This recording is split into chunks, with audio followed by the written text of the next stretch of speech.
Verita hari ini. Peristiwa tadi mengingatkan saya bahawa satu pemuda bernama Mat Saleh ataupun Datuk Paduka Muhammad Saleh bin Datuk Balu atau gelar sebagai Mat Saleh. Beliau dilahirkan di Inamam, Sabah. Beliau berketurunan Raja, Bau dan Saluk.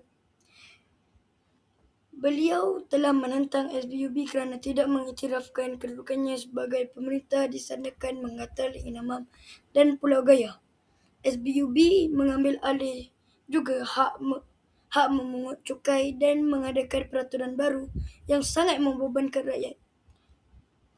Pada tahun 1897,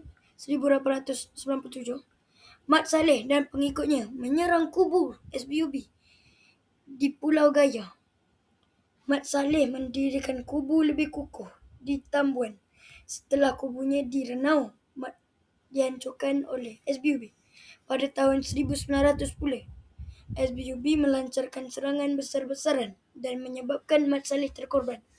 Perjuangan Mat Saleh diteruskan oleh Mat Satur yang berpusat di Kampung Kepayan Lama, Tembuan. Peristiwa ini sama dengan satu peristiwa yang terjadi sekarang, iaitu peristiwa Mat Leha dan sebenarnya pengikut. Dan bersama, mari kita